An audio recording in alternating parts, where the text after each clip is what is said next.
아멘. 사도행전의 맨 마지막 절이 어떻게 보면 사도행전의 총 결론이자 또 앞으로 우리 성도들의 삶이 어떻게 살아야 할지를 마지막 선포해 주는 내용이라고도 볼 수 있습니다. 여러분 1년여 넘게 사도행전을 쭉 우리가 살펴보았는데 오늘 마지막 이제 막을 내립니다. 지난주는 맥주 감사고 그 앞주에 믿는 증거라는 제목으로 예수 믿는 증거라는 제목으로 말씀을 드렸죠. 여러분 우리가 예수 믿는 증거가 있어야 됩니다. 증거. 없는 것은 그거는 틀린 거예요. 틀렸다라고 내가 가감하게 말하는 것입니다. 여러분 아이가 태어나면 울어야 됩니다. 그죠? 딱 울 때 아이에게 살았다는 증거가 나타나는 것처럼 예수 믿는다. 아무리 숨기려고 해도 숨길 수 없습니다. 뭐 재채기와 사랑은 숨길 수 없다라면서요. 여러분 감추려고 해도 감출 수 없는 것이 예수 믿는 것입니다. 이 예수 믿는 것이 드러나는데 어떻게 해요? 예배로 드러나고요. 믿음으로 드러나고 섬김으로 드러나갑니다. 바울이 그 광풍 속에서도 흔들림 없이 하나님이 자기에게 말해준 것을 흔들리지 않아요. 두려운 마음 없이 일절 없이 그냥 담대하게 가는 것을 우리는 봅니다. 근데 우리는 살다가 조금만 일 있으면 막 엄마야 어쩌고 하고 막 다 끝난 것처럼 하면서 막 그런 경우가 있지 않습니까? 바울은 그렇게 하지 않는데 왜요? 그의 믿는 바 믿음이 바울에겐 진짜거든요. 여러분이 진짜 예수를 믿으면 이렇게 돼요. 세상 사람도 하늘이 무너져도 솟아날 구멍이 있다면서요. 불신자들 그 말하는데 성도인 우리랴 이보다 더 큰 고백을 해야 되지 않겠습니까? 여러분 우리가 오늘 예배합니다. 이 믿는 바 증거입니다. 여러분 오늘 뭐 아무것도 할 것 없고 그냥 오늘 교회나 가보자라고 오신 분 여기에 누가 있겠습니까? 다 여러분 오늘은 의도를 가지고 나름대로 신앙을 가지고 오셨어요. 예, 믿는 바 증거가 드러나는 거예요. 섬기는 겁니다. 교회당 청소하고 더운데 토요일 날 저녁에 나와서 바닥 쓸고 하시는 여러분 뭐 할 일이 없어서 바닥 씁니까? 누가 뭐 알아줍니까? 예, 내 믿는 바 이 믿음이 드러나는 거예요. 그렇게 바울은 그렇게 자신의 믿음이 드러나고 증거로 나왔습니다. 이것을 자기만에게 국한시킨 것이 아니라 모든 성도들에게 그렇게 말하면서 사도행전 28장까지 왔습니다. 우여곡절 속에 그는 로마에 도착했습니다. 로마에 도착해서 그곳에 있는 형제들을 만나서 아주 담대함을 얻었다고 15절에 그렇게 나오고 있죠. 그런 이제 로마에 있는 형제들과 만나면서 바울은 담대함도 없고 얼마나 그것이 큰 기쁨이었겠습니까? 그것을 축복으로 여겼습니다. 여러분 많은 사람들이 코로나 때문에 현장 예배를 드리지 못할 때에 많은 사람들이 이런 고백을 했습니다. 우리가 함께 모여서 예배하는 것이 얼마나 축복인가라고 그렇게 고백을 하는 것을 들었습니다. 그렇습니다. 여러분 우리가 이 자리 별것 아니고 아무것도 아니지만 여기에 와서 함께 예배하는 것이 얼마나 귀한 것이고 하나님의 은혜이고 축복인지를 우리는 알아야 됩니다. 우리가 그렇게 해야 됩니다. 여러분 예배를 사모하십시오. 기도하는 자리를 여러분이 취사 선택한다고 생각하면 안 돼. 그건 오만입니다. 교만입니다. 내가 오늘 시간 되면 가고 내가 뭐 시간 되면 안 가야지. 여러분 하나님 보시기에는 너무 웃긴 이야기예요. 이거. 야, 네 생명이 누구한테 있는데 네가 지금 깝죽깝죽거리냐라는 것이죠. 여러분 내가 하는 거 아니에요. 하나님이 그렇게 함께 해주시니까 하는 것입니다. 여러분 이렇게 예배가 좋아야 됩니다. 목장 모임하는 것이 너무 즐겁고 좋아야 됩니다. 그렇죠? 또 섬기는 것이 좋아야 됩니다. 내가 교회 와서 그냥 빗자루질 한번 하는 거, 주방에 가서 한번 돌아보고 화장실 한번 돌아보고 휴지 줍는 거 이 좋아야 됩니다. 너무 이 감사해야 되는데 그냥 막 서서서 바닥 밑에서 숨크고 이런 것은 아니라는 것이죠. 여러분 이런 영적인 귀한 일들을 믿음을 드러내는 것을 사모하시고 즐거워하십시오. 기도하십시오. 시편 107편 보니까 주님 하나님은 사모하는 영혼에게 만족을 주신다라고 말. 여기 만족은 이겁니다. 이거 토부 좋은 것 주시는 거예요. 누구에게요? 사모하는 자에게. 여러분 예배를 사모하십시오. 예배를 사모하십시오. 의자리 저는 이제 후배되는 통합측에 있는 목사를 만났는데 이제 교회를 새롭게 시작한 지 한 달 정도 남았는데 이 목사님이 자기는 목요일 금요일 되면 너무 마침 주일이 기다려진대요. 빨리 성도들 만나고 싶고 빨리 자기는 교회 가고 싶대요. 그래서 제가 그 이야기 들을 때 내 안에도 저런 마음이 있나 이런 생각을 합니다. 여러분 막 토요일 되면 심장이 쿵쾅거리고 내일 교회 가야 되나 말아야 되나 막 그렇게 하지 않습니까? 그런 거 없습니까?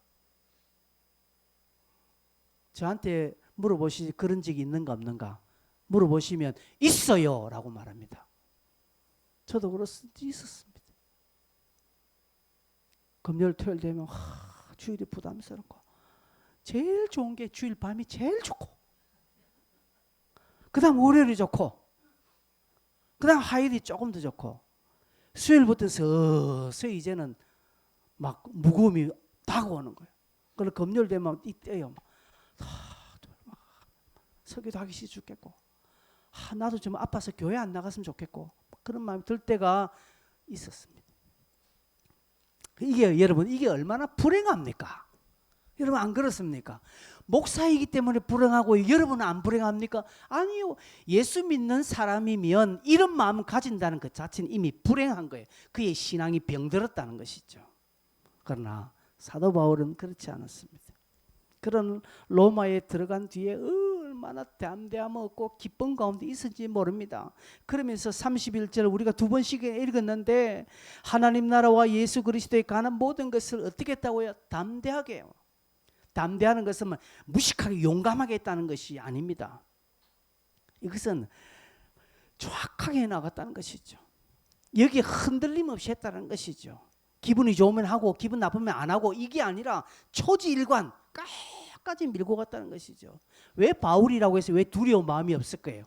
바울이라고 해서 힘든 게 왜 없을 거예요? 힘들면 힘든 대로 꾹 해나가고요. 좋으면 좋은 대로 쭉 해나가고 흔들림 없이 끝까지 갔다는 것이죠. 그러니까 뒤에 그침이 없었다는 것이죠. 사람들은 저 좀 쉴 법한데 조금 좀 그만둘 법한데 이제 때가 됐구나 라고. 여러분 사람의 기복이 있는 사람 있잖아요. 우리는 압니다.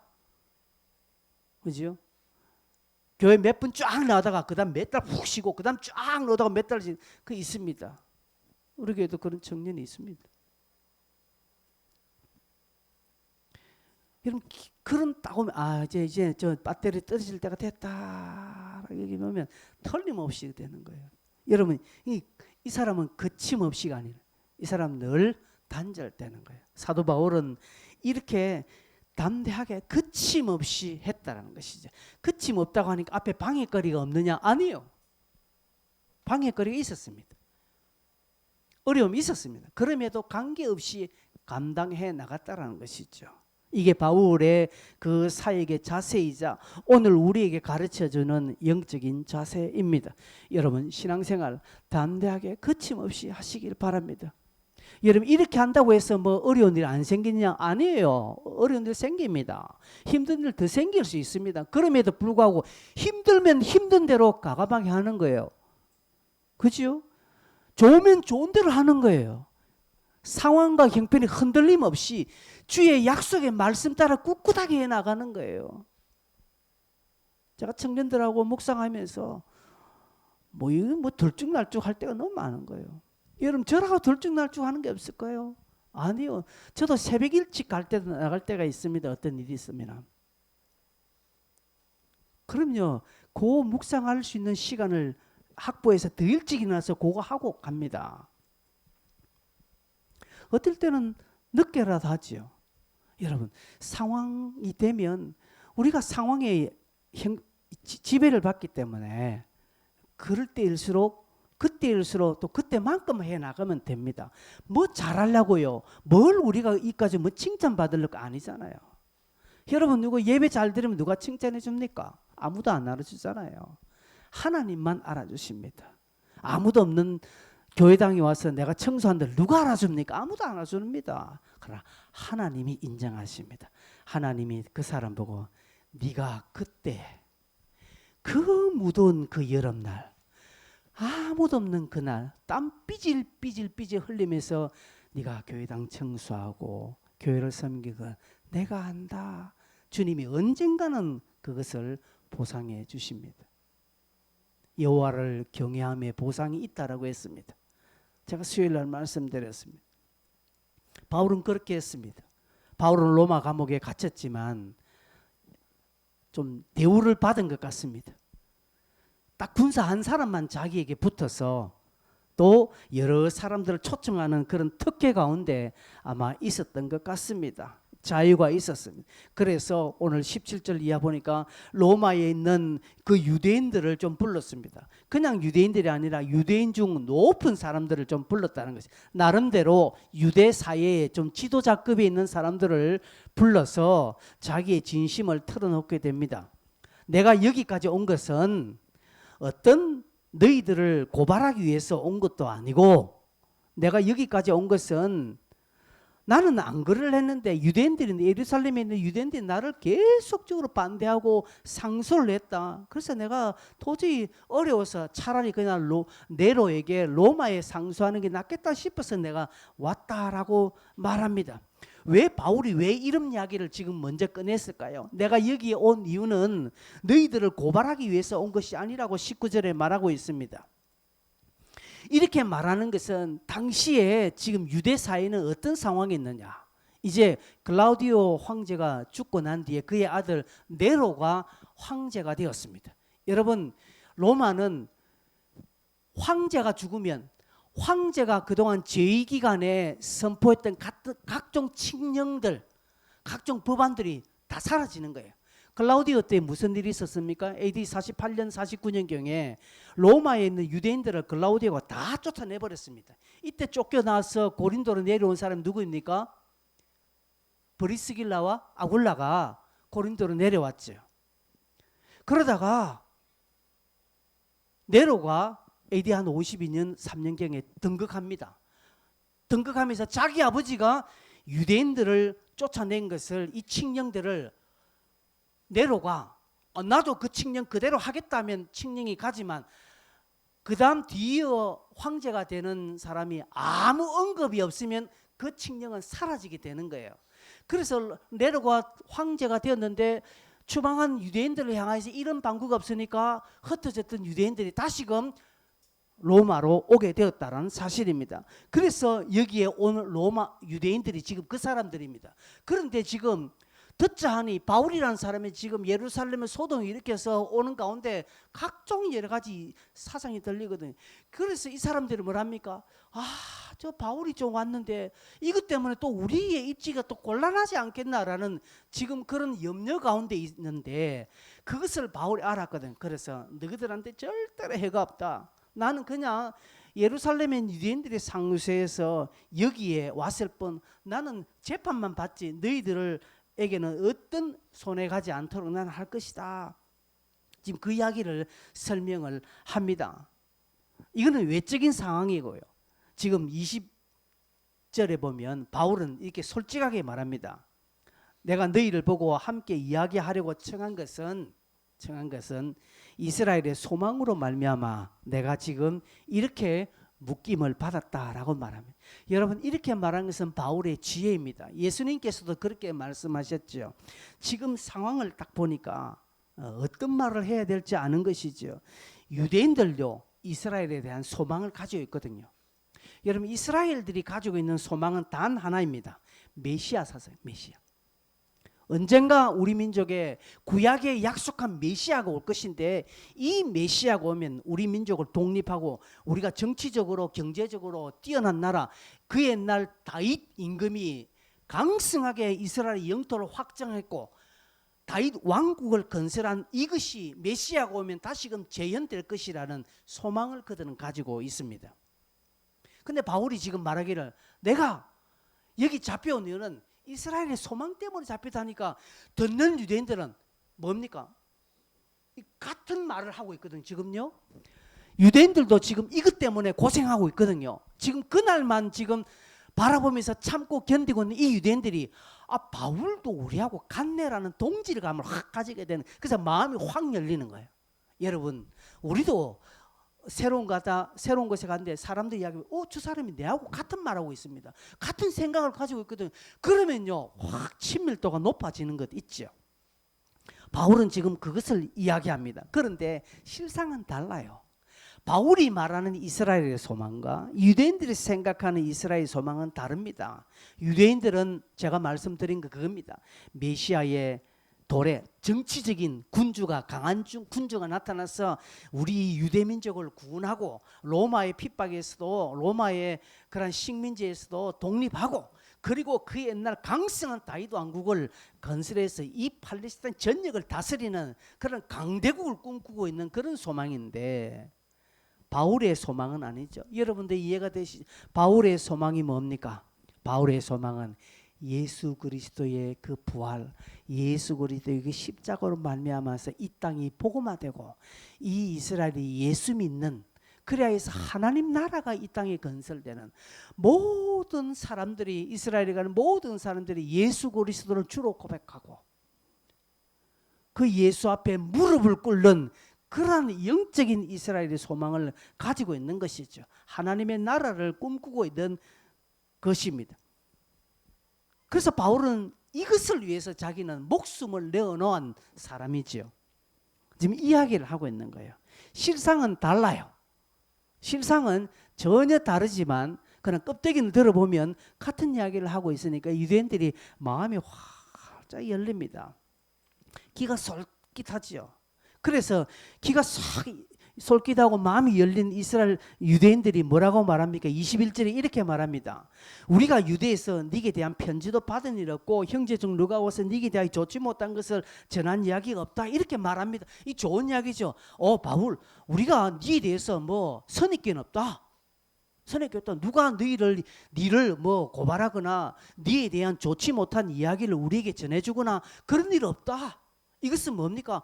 바울도 지금 이스라엘 소망을 이야기하고 자기 민족을 로마에 있는 유대인들에게 어떤 불리함을 주기 위해서 온 것이 아니라, 그도 보니까 어쩔 수 없이 이렇게 잡혀오게 되고, 또 보니까 이스라엘 소망 때문에 왔다니까 이 우리하고 같은 편 아니가? 그러면서 열린 마음으로 우리도 니한테 어떤 억하신 적 없다.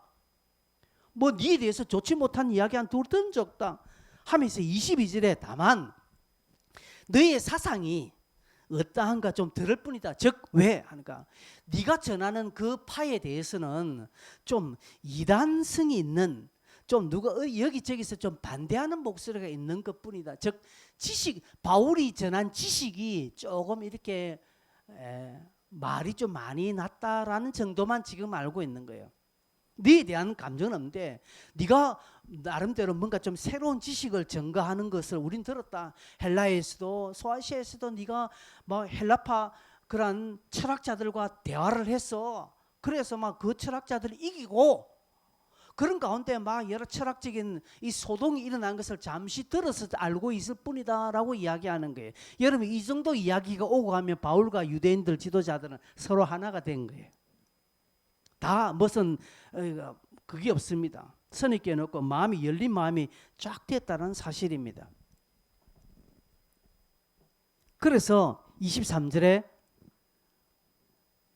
바울과 유대인들은 날짜를 정하고 어떤 한 날을 정해서 바울이 유숙하는 집에 왔습니다. 그래서 바울이 아침부터 저녁까지 강론합니다. 강론의 주제가 뭡니까? 하나님의 나라입니다. 그리고 모세의 율법과 선지자의 말, 이 구약 성경을 의미합니다.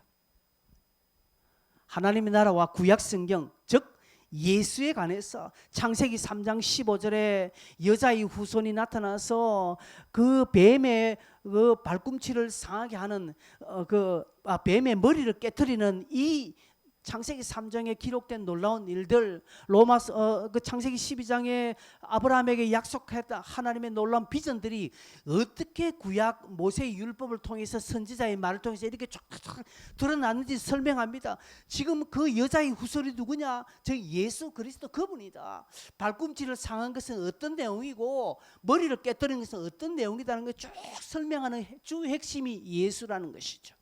너희들이 알고 있는 그 메시아가 이런 정치적인 것이 아니라 몇 년 전에 얼마 전에 돌아가시고 부활하신 그 예수 그리스도를 가나해서 구약과 모세 율법과 선지자 그렇게 이야기하고 있다는 것을 쭉 소개하고 있습니다. 하나님 나라에 대해서, 그렇죠? 예수의 일에 관해서 쭉 소개를 하고 있습니다. 하나님의 나라가 무엇입니까? 예수 그리스도에 대한 것들이 무엇입니까? 여러분, 하나님 나라는 정확히 딱 하나입니다. 통치입니다. 통치. 하나님의 통치. 여러분, 우리 해돈동 교회 성도들이 하나님의 통치를 받고 있으면 여기에는 하나님 나라가 이루어진 것입니다. 내가 하나님의 통치를 받고 있고 다스림을 받고 있으면 내 속에 하나님 나라가 완성된 것입니다. 그런데 내가 교회는 다니지만 성경은 보지만 찬송하지만 기도는 하지만 내가 삶을 살아가는 모든 것의 중심이 내가 있으면 그 사람에게는 하나님 나라가 임한 것 아닙니다. 여러분 스스로 한번 점검해 보시기를 바랍니다. 예수 그리스도의 십자가로 말미암아 내 속에 내가 주인이 아니라 이제는 예수 그분이 주인입니다. 갈라디아서 2장 20절 내가 죽는 것입니다. 내가 죽고 내 안에 예수 그리스도께서 사셔서 이제는 예수가 말하고 예수가 생각하고 예수가 인도하는 그 길로 내가 걸어가는 것입니다.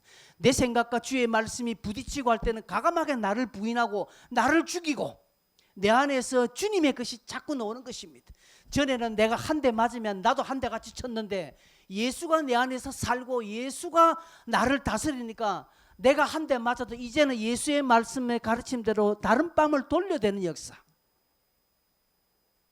겉옷을 달라고 할 때는 전에는 겉옷이 어땠습니까? 기분 나빠서 상대방 옷도 빼들었지만 이제는 내 안에 내가 죽고 예수가 사니까 겉옷을 달라니까 소득까지 주는 변화된 삶.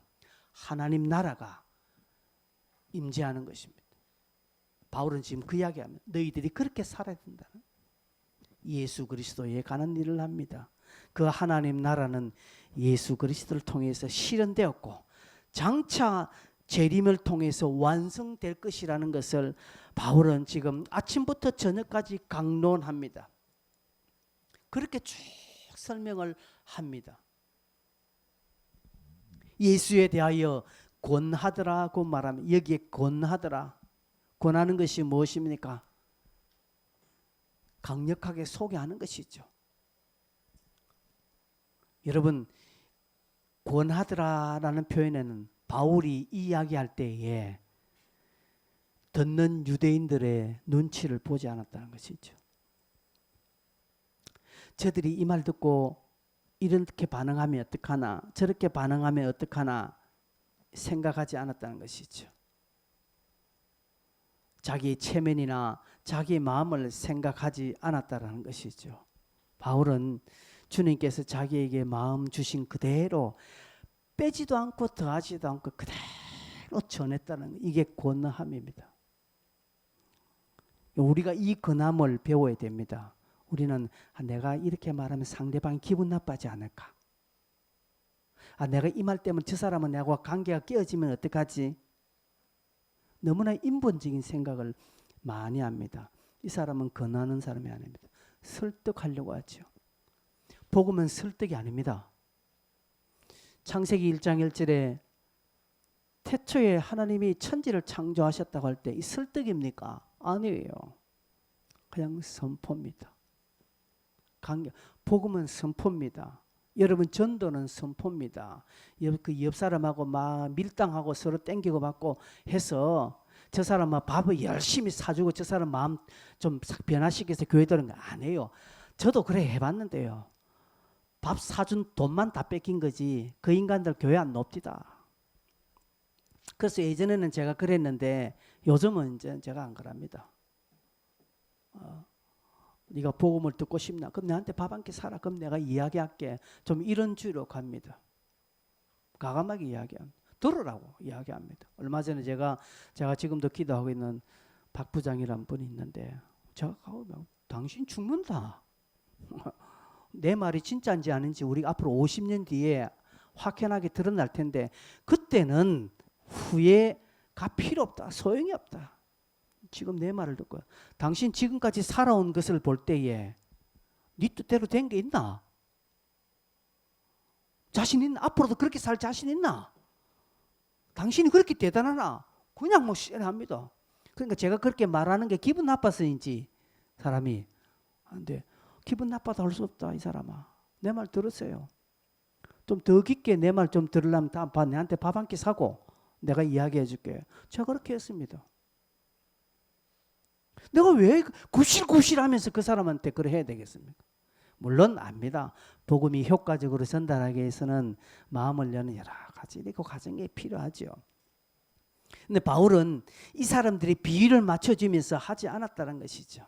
이게 복음을 담대하게 거침없이 전하는 자의 자세입니다. 그런데 우리는 안 그렇잖아요. 상대방이 너무 눈치를 두니까 그런 거예요.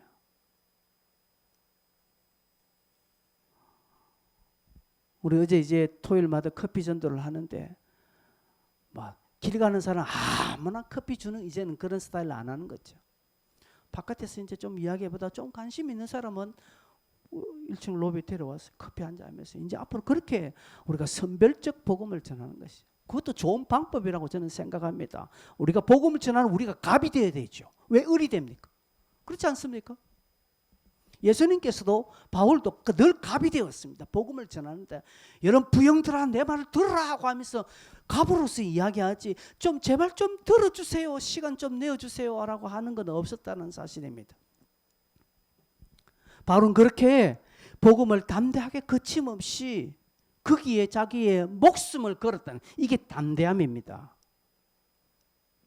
막 그냥 무식하게 용감하게 했다라는 것이 아니라 이것 전하다가 다른 거 다 끝나도 괜찮다라고 하면서 이야기하는 것이 담대함입니다. 담대함은 뒤를 생각하지 않습니다. 그런데 우리는 뒤를 생각하잖아요. 그 다음을 생각하니까 담대함이 안 나오고 뭐가 나옵니까? 막 기분 맞춰주는 거. 그렇게 하던 게 복음이 능력이 없는 거예요. 복음이 힘이 없는 거예요. 바울이 그렇게 강력하게 하니까 24절에 어떤 현상이 생깁니까? 그 말을 믿는 사람도 있고 믿지 않는 사람도 있습니다. 이거는 예수님이 설교했을 때도 이런 일이 드러났습니다. 주님께서 놀라운 기적을 보여주었음에도 불구하고 죽은 사람이 일어나는 것들을 보았음에도 불구하고 예수님을 도발하는 자들이 있었습니다. 바울에게도 마찬가지입니다. 믿지 않는 사람이 있고 믿은 사람이 있었습니다. 여러분 이것도 우리에게도 마찬가지면 우리에게도 이런 일이 생깁니다. 더 생깁니다. 그래서 여러분 우리는 어차피 믿지 않은 인간들에게 우리는 복음 전할 이유가 없거든요. 그냥 던져놓고 반응 오는 사람에게 복음을 전하는 거예요. 그런 것입니다. 여러분 그래서 이것은 우리가 복음을 전하는 자의 입장에서도 그렇지만 여러분이 말씀을 받는 자의 입장에서도 반대로 생각하셔야 합니다. 즉 여러분이 듣기 좋은 말 들으려고 교회 오지 마세요. 여러분 저의 입에서 여러분 귀를 간지러주고 여러분의 마음을 시원케 해주는 그런 여러분이 듣기 좋아하는 설교를 요구하지 마세요. 여러분 그런 설교를 좋은 설교라고 이야기하지 마세요. 여러분 그렇지 않습니다. 그걸 선호하지 마세요. 좋은 약은 입에 쓴 법이라면서요.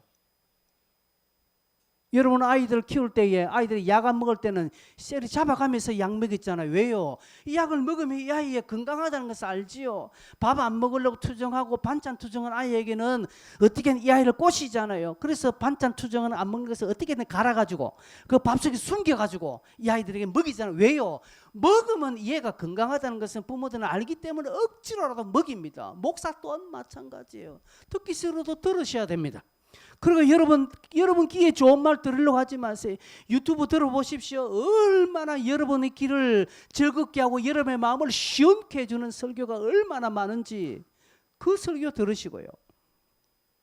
때로는 내 귀에 거슬리는 이야기들이 있을 수 있습니다. 들을 때 심령이 아픕니다. 마음이 괴롭습니다. 지금 내보고 소리다 하고 딱 느껴. 예, 맞습니다. 그럴 수 있습니다. 하나님의 말씀은 그렇습니다. 하나님의 말씀은 교훈과 책망과 바르게 함과 의로 교육한다고 네 가지로 분명히 이야기했습니다. 교훈이 무엇입니까? 책망이 무엇입니까? 성경 들으면 책망이 옵니다. 요즘 제가 청년들하고 토요일날 삶공부에 계속적으로 이 이야기 비슷한 이야기를 합니다. 하나님의 말씀은 우리를 교훈해요. 하나님의 말씀은 우리를 때로는 책망합니다. 하나님의 말씀은 억지로 나를 막 구기려고 할 때도 있습니다. 여기에 우리는 뻗대는 거죠. 안 하는 것이죠. 안 하면 본인 손해고. 그러나 귀가 열린 자들은, 겸손히 하나님을 경외하는 자들은 그 부분에 자기의 무릎을 칩니다. 하나님께서 야곱의 환도뼈를 친 것처럼 하나님은 우리 영적인 환도뼈를 딱 칩니다. 그래서 아프지요. 아프니까 무릎 꿇습니다. 여러분, 생명을 살리는 그런 복음, 여러분의 귀가 열리기를 바랍니다. 여기는 아멘을 아무도 안 하네. 그런 말에 여러분 귀가 열리기를 바랍니다. 예, 도덕적으로 윤리적으로 좋은 말 아닙니다. 예수님은 내가 검을 주기 위해 왔다라고 하셨지 않습니까? 복음을 들으면요, 진짜 영적인 생명의 말을 들으면 내 안에서 싸움이 일어납니다. 당연하게 싸움이 일어납니다. 사단은 내 안에서 그거 아니다. 너무 그렇게 심 빠지면 안 돼. 교회당 그렇게 너무 네 목사 말을 너무 그렇게 신뢰하면 안 돼. 목사도 인간인데 뭐 틀린 말 안 할까? 아니야. 한편으로는 내가 저 말씀대로 살아야 되는데, 내가 오늘부터 저 말씀대로 살자라고 합니다. 근데 두 마음이 싸우죠. 근데 어떤 마음이 이깁니까? 사단이 주는 마음이 이기는 거예요. 그래서 사도 바울은 로마서 1장에 오호라 나는 공고한 존재로다라고 하는 거예요. 누가 이 사망의 몸에서 나를 건져낼꼬? 라고 말하는 것입니다. 성도 여러분, 여러분은 말씀을 듣고 말씀에 반응하는 그런 믿음 생활을 꼭 하시기를 바랍니다. 여기에 바울의 말을 듣고 많은 사람들이 서로 맞지 않아서 25절 보세요. 25절 서로 맞지 않아 흩어질 때는 바울이 한 말로 이르되 성령이 선지자 이사야에 통하여서 너희들에게 말씀하신 옳다면서 막 싸우고 있거든요. 여러분 성경책에 보면 맨 밑에 어떤 사본에는 이런 말이 하나 있습니까? 추석 달린 게 있죠. 어떤 사본에는 29절 해놓고 그가 이 말을 마칠 때 유대인들이 서로 큰 쟁론을 하며 물러가더라 이렇게 되어 있습니까? 성경 맨 밑에. 예, 지금 25절에도 그렇습니다. 서로 맞지 않을 때에 지금 약간의 분란이 있었던 것 같습니다. 그래서 바울이 여기서 이제 한 말씀 더 올립니다. 이제 이 말이 이제 결정타예요. 여기까지는 조금 전에 하나님 나라와 예수에 관해서 권한 것까지는 이 유대인들이 듣고 약간 좀 믿는 사람이 있고 안 믿는 사람이 있어 약간 서로 의견이 주고받고 왔는데 여기에서 이제 바울이 한 말을 더 거들어 버립니다. 그게 뭡니까? 이사야 6장에 있는 말씀을 합니다. 이 예언의 말씀을 이스라엘 백성들은 성경을 보기 때문에 알거든요. 당시 이 유대인들을 선민 사상에 있는 이 유대인들이 주님이 주시는 그 구원의 복음을 그들이 거부했기 때문에 이 구원의 복음이 이방인에로 넘어갔다는 논리를 지금 이 말씀을 참고해서 설명을 합니다. 유대인들은 아까 제가 이스라엘 소망에 관한 나름대로 자부심이 있다고 했죠. 하나님이 그 가운데 특별히 선민 사상이 있는 것입니다. 지금도 유대인들은요, 이 선민 사상에 확 사로잡혀 있습니다. 하나님이 우리를 택했다라는 것이죠. 우리는 하나님의 백성이라는 이 사실. 여러분 지금 혹여 여러분 주변에 유대인들을 만난다면 이 부분에 꽉 있습니다. 자기들은요, 왜 이스라엘이 저렇게 세계적으로 깡패같지요? 조그만 나라지만 이스라엘 저 땅에서 왜 그렇게 무부천지로 이야기하는 막 하는 줄 아십니까? 하나님에 대한 신뢰가 있는 것입니다. 우리는 하나님의 백성, 하나님이 우리를 택했다. 하나님이 우리 민족의 언어로 말씀하셨고 하나님이 우리에게 성경을 주셨다라는 이 놀라운 자부심은 대단합니다. 그래서 구약의 모든 예언이나 모세 율법이나 선지자의 강령은 자기 민족의 이 유대인에게만 주었다라고 그들은 생각하는 것이죠. 이 말은 일정한 부분은 맞습니다. 일정한 부분에 이 말이 맞습니다. 그러나 광의적으로 보면 이 말 또한 오해죠. 이스라엘이 이 구원의 복음 하나님의 말씀을 맡은 자로서의 삶을 살지 않으니까 하나님은 이 하나님의 놀라운 선민의 복, 구원의 복음을 이방인으로 넘기는 것입니다. 그래서 그들은 구약에 종살이를 하게 되고요, 포로생활을 하게 되고 갖가지 고난을 당하게 되는 것입니다.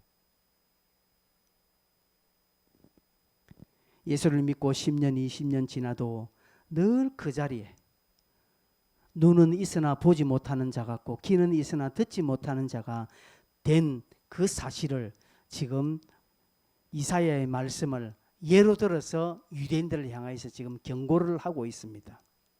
너희는 듣기는 들었지, 보기는 봐도 아무것도 깨닫지 못하고 알지 못한다. 이게 참 유대인들의 자존심 상하는 말입니다. 이 백성들의 마음이 우둔하여져서 깨달아 알지 못한다라고 지금 바울이 지금 노골적으로 한마디를 거들어 버립니다. 그러니까 29절 없음되어 있습니다. 29절은 없습니다. 없는데 어떤 사본에, 어떤 성경 사도행전 사본에는 이런 표현이 있는데 바울이 그가 이 말을 마칠 때 유대인들이 서로 큰 쟁론하며 물러가더라 서로 싸웠다 이 말입니다. 믿는 자고 믿지 않는 자가 서로 싸우게 되었다라는 사실입니다. 아마 바울은 의도적으로 이 말을 했던 것 같습니다. 왜요? 믿는 자들이 더욱 믿도록 하기 위해서 이 말든 이미 바울에게는요, 믿지 않은 자들은 관계는 없습니다. 복음을 던졌는데 복음에 반대하는 자들은 바울은요, 그들을 사단에게 내어준다고 했습니다. 그러나 듣고 반응하는 그 자들은 바울은 붙잡습니다. 우리 또한 그렇게 했습니다. 우리도 여러분 전도를 할 때 딱 완전 100% 내한테 액면적으로 반대하는 자는 그럼 그 사람에게는 전도할 이유 없습니다. 그 다음에는요, 내가 안 해도 다른 사람 누군가 할 거예요. 왜? 나는 그 사람에게 할 일을 했습니다. 그렇다고 무식하게 그 사람을 하고, 우리가 전에 한번 전도대사 작정 이름을 내면 10년 전에 작정한 이름 또 적어냅니다. 작년에 작정한 각설이가 또 돌아온 것처럼 그 이름이 또 나옵니다. 아니요. 그거 할 필요 없습니다. 왜? 이미 내가 여러 번 해봤고 딱 반대가 심하면 이 사람 내게 붙여준 사람이 아니라고 알고요. 물론 그 사람을 무시하고 앞으로 관계를 맺지 말고 완전히 인간관계를 끊으라는 것 아닙니다. 영적으로 보면 이 사람은 복음, 내가 전하는 복음의 한 다리를 건너갔으니까 내 영역의 사람은 아니겠다라고 생각하는 거예요. 그리고 다른 사람을 찾는 거예요. 다른 사람 찾다 보니까 내게 반응이 오는 사람이, 복음을 전하니까 반응이 오는 사람이 있습니다. 알고 보니까 이 사람이 옛날에 어릴 때 교회 다니다 그 다음 안 다닌 거예요.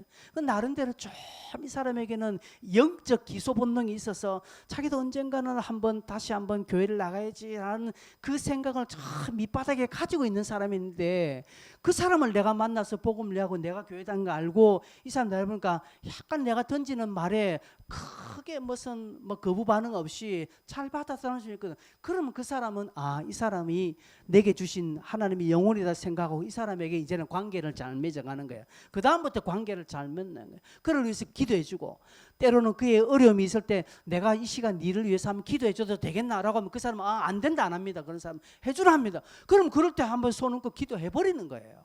마가복음 16장의 예언의 말씀대로 그대로 해버리는 거예요. 그럴 때 역사가 나타나는 거예요.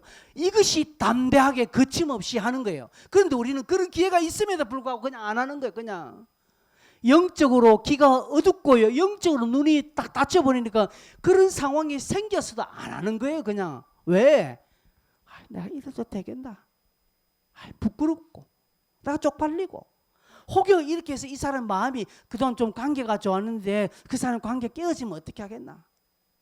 아, 이 사람이 우리 교회 데려와가지고 막 그냥 교회 실망하고 다음부터 영 교회 안 나가면 어떡하겠나.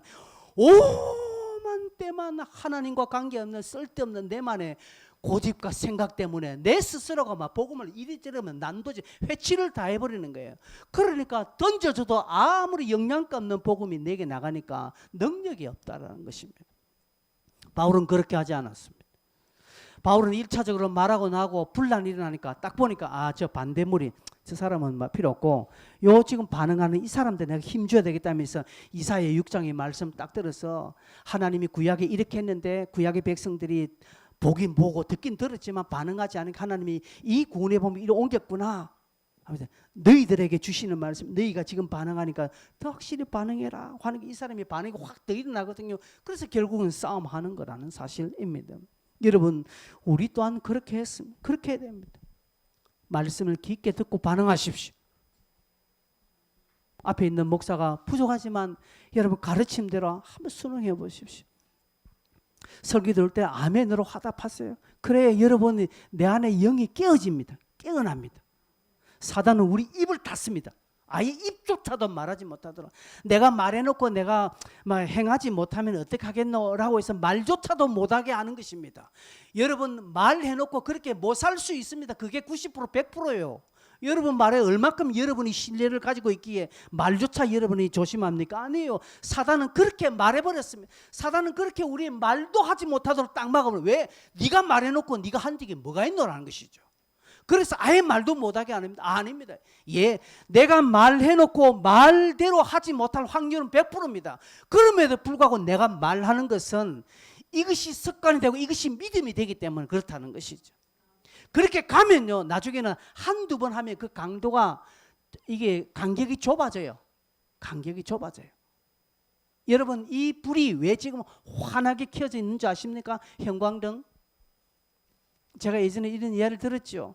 형광등은요 붙었다 떨어졌다 이게 이 접점이 붙으면 떨어지고 떨어지면 불이 나오고 떨어지면 붙으면 켜지고 떨어지면 꺼지는 이것이 반복인. 근데 이것이 너무 빠르니까 붙었다 떨어졌다 붙었다 이게 너무 빠르니까 우리가 볼 때는 늘 켜져 있는 거예요. 그러나 형광등은 지금도요 지가 알아서 붙었다 떨어졌다 껐다 켰다 계속 하고 있다는 사실입니다. 왜요? 너무 간격이 빠르니까 좁으니까 우리는 늘 그렇습니다. 신앙도 마찬가지입니다. 올라갔다 내려갔다 할 수 있습니다. 그런데 한 번 올라갔는데 6개월 뒤까지는 한 번 내려가면 6개월까지 갑니다. 1년까지 쭉 내려가다가. 그리고 올라오는 것도 한 1년이라. 옆 사람도 다 알아요. 사단도 알아요. 그러나 아침에 딱 실망했다가 저녁에 다시 올라오는 거예요. 아침에 내가 쫙 올라가다 저녁에 빠지지만 그 다음날 또 올라오는 거예요.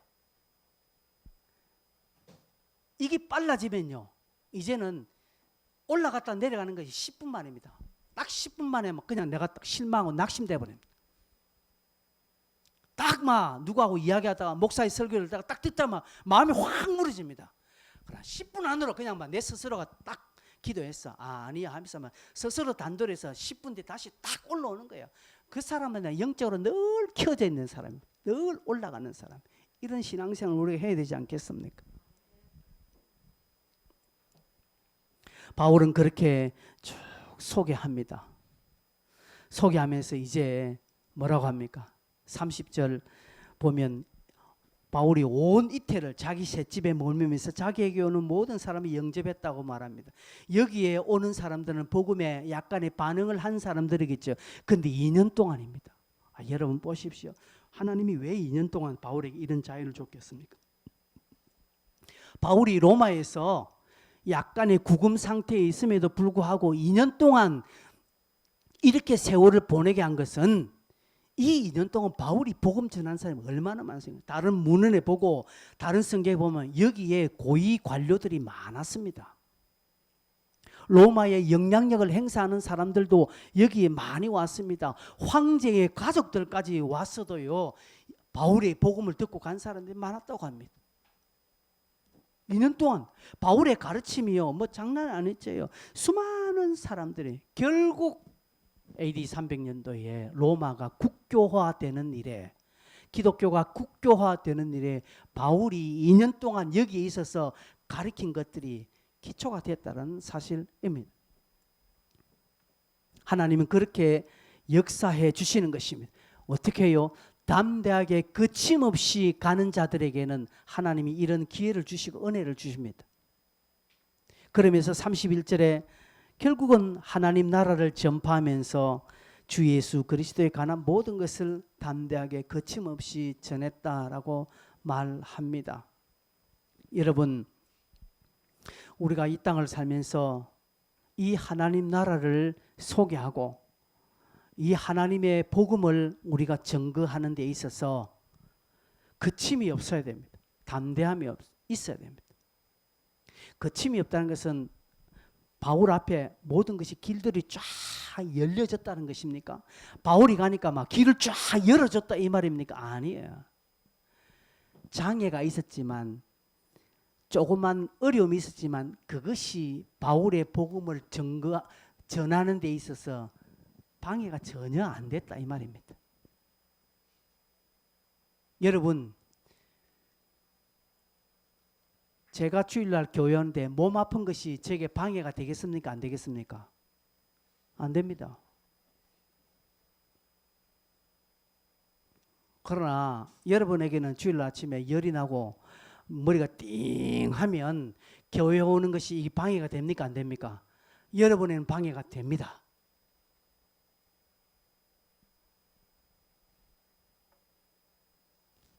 목사에게는 주일 아침에 머리 아프고 몸이 오들오들하고 으슬으슬하고 이래서 힘들면 교회 가는 것에 방해가 될 거예요. 전혀 방해 안 돼. 왜? 목사는 해야 되기 때문에. 여러분이 사업장의 사장이라고 생각해 보십시오. 여러분이 사장이라면 여러분 아침에 몸이 어질어질하고 뭐 이러면 갑니다. 방해 안 됩니다. 똑같은 원리죠. 똑같은 원리입니다. 그러나 아르바이트 학생은, 직원들은 조금 하면 몸이 아파서 방해가 되는 거예요. 마찬가지입니다. 여러분, 교회나 직장이나 어딘가 안 다르겠습니까? 똑같습니다. 바울은 거침이 없었다는 것이, 무엇이 와도 바울에게 방해가 안 돼요. 그리고 담대했다.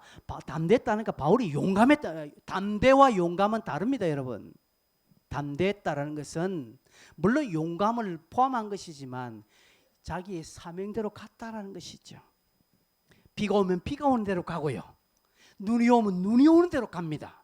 그 눈이 온다고 안 가고 비가 온다고 안, 그게 아니라 눈이 오면 눈이 오는 그 방법대로 가는, 즉 유대인을 만나면 유대인의 어떤 특징대로 이야기를 했고, 이방인들을 만나면 이방인들의 특징을 가지고 자기도 이방인처럼 이야기하고, 할례자를 만나면 자기도 할례 받은 것을 가지고 할례자의 모습으로 이야기하고, 할례 받지 않은 사람들은 할례 받지 않는 것으로 이야기하는 것이죠. 이게 담대함입니다. 어떻게 복음을 꼭 하나의 어떤 잣대로만, 하나의 방법으로만 할 수 있습니까? 아니죠. 다양합니다. A라는 사람에게 복음을 전하는 게 다르고요, B라는 사람에게 복음 전하는 게 내용이 달라야 되고요, 또 말하는 어떤 스타일도 달라야 됩니다.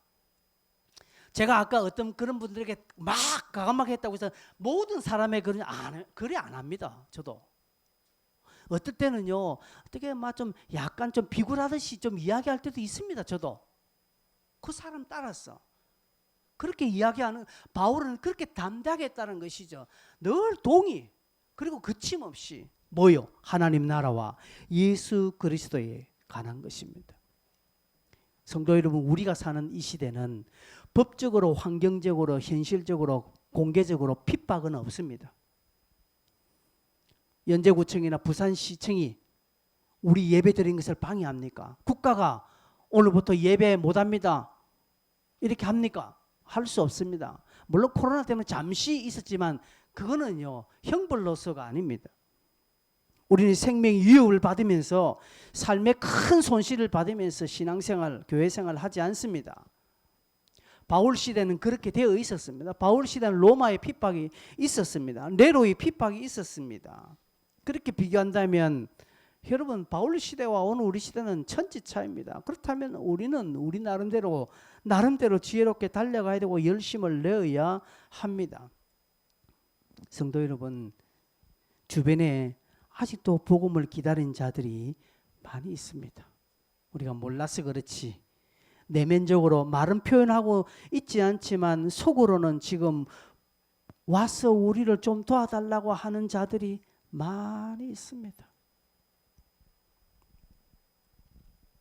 제가 아까 전에 며칠 전에 우리 교회 온 제 후배 여러분 아실 거예요. 예전에 우리 저 밑에 있을 때 초업교회 전도사로 있었던 윤종병 목사라는 분 여러분 아시죠? 그분이 이 연산교회에 있다가 교회를 사임하고 한 2년 반 동안 쉬었다가 이번 6월 달부터 다시금 또 누구와 함께 교회를 시작했는데 어디에나 단감동에 보니까 단감동 조그만 교회인데 그 청년 3명이 그 교회를 떠나지 않고 제가 그 이야기 들을 때 요즘도 이런 사람이 있구나. 이 청년 3명이 교회를 떠나지 않고 지금까지 자기 3명이서 그 교회를 지키고 있어요. 그 이윤 목사님이 그 교회를 만난 거예요 지금. 그래서 자기 가족과 함께 몇몇 집사님들과 함께 거기 가서 이제 교회를 시작한대. 청년들 3명이 나이가 또 31살.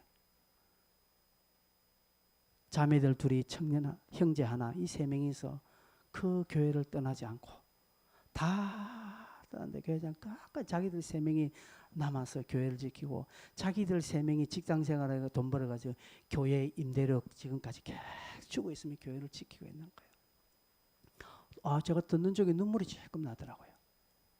너무 귀하다. 그래서 자기는 지금 주일날 그 청년들을 보러 갈 게 너무 기대는데 그 청년을 보고 싶어서 안 그렇겠습니까? 이렇게 귀한 청년들. 오늘날도 하나님 나라 안에서 또 하나님 나라 바깥에서 복음을 향한 간절히 소망하는 자들이 교회 안에도 있고 교회 바깥에도 있습니다. 그렇다면 저와 여러분은 어떻게 해야 됩니까? 결론은 하나밖에 없습니다. 담대하게 하셔야 됩니다. 담대하라는 것은 무식하게 하라 이 말 아닙니다. 여러분 용감하게 하는 거 나 온나 내가 할게 이거 아닙니다. 아까 제가 이야기했잖아요. 유대인에게는 유대인에게 하듯이 이방인에게는 이방인의 모습으로 할례자에게는 할례자의 모습으로 가난한 자에게는 가난한 자의 모습으로 멈추지 않는 거예요. 뭘 하든지 멈추지 않는 것입니다. 우리는 조금만 방해가 있으면 안 하잖아요. 멈추지 않는 것입니다. 담대함입니다. 거침이 없이 했다는 것은 어떤 방해거리가 오더라도 그것이 방해가 되지 않았다는 것이죠. 심지어 자기의 목숨까지도 바울은 내 목숨을 내어놨다고 했지 않습니까? 내 생명을 내어놨다 했거든요. 그러니 자기의 죽음도 복음을 전하는 데 있어서는 방해가 되지 않았다라는 사실입니다. 이게 거침없이 그러면서 사도행전 28장 31절로 이렇게 끝납니다. 희한한 것은 사도 바울의 서신서를 여러분 다 보십시오. 맨 마지막에 다 문안 인사로 합니다. 다른 성경을 보십시오. 여러분 로마서나 고린도 전후서 맨 마지막에 보면 문안 인사로 주 예수 그리스도의 은혜가 너희 무리에게 있을지어다 축복하면서 맨 마지막에 다 끝났는데 사도행전은 아무런 축복 인사나 마무리 인사가 없고 그 다음에 마치 뭐가 있는 것처럼 넘겨보고 싶은데 없어요. 끝. 왜 그렇겠습니까? 흔히들 사도행전 28장 29장은 성도들에게 써내려가라는 그런 표시다. 저는 그런 말 별로 안 좋아합니다. 사도행전 29장이 오늘날 사도행전 29장이다라고 하는데 저도 그런 말 별로 안 좋아합니다. 뭐 오늘날 사도행전 29장입니까? 사도행전 28장 30일 끝맺은 것은 담대하게 거침없이 가르치더라라는 것을 오늘날 읽는 성도들 또한 담대하게 거침없이 신앙생활을 해야 된다. 이 표현입니다. 말씀을 맺겠습니다. 성도 여러분, 우리 신앙생활 예배에 좀 기초를 좀 튼튼하게 했으면 좋겠습니다. 양 신앙생활 할 거. 기초를 좀 튼튼하게 해서 하나님의 복음의 역사가 멈춤 없이 나의 연약함 때문에 나의 부족함 때문에 멈추어짐 없이 나를 통해서도 계속 좀 흘러갔으면 참 좋겠습니다. 여러분 해돋는 교회는 그렇게 해야 될 교회입니다. 제가 늘 강조하지, 그렇게 해야 됩니다. 매주 수동적으로 매주 여러분 몸 하나 겨우 추스려서 교회 오는 자가 되지 마시기를 바랍니다. 여러분이 주일 아침에 한 10시 반쯤 와가지고 잠시 기도하고 저 입구에서 누구를 기다리기를 바랍니다. 오늘 누가 오기로 했는데 제가 그 사람 지금 맞아 나가야 돼. 그렇게 드리는 예배가 돼야 되는데 11시 시간 겨우 빠둥빠둥 맞춰놔서 헐레벌떡 교회 예배 드리는 자가 말고 주일날 여러분에게 분명하게 예배 드리는 이유들이 일어나기를 바랍니다. 그럴 때 하나님은 여러분의 삶 앞에 하나님 또한 거침없이 담대하게 복을 주실 것입니다. 이런 영적인 은혜들을 저와 여러분이 다 경험하시면서 우리 감사 120일 보내고 올 2022년 남은 6개월이 다 되시기를 바랍니다. 우리 함께 이 찬송으로 우리 설교를 들으신 것을 함께 고백하겠습니다.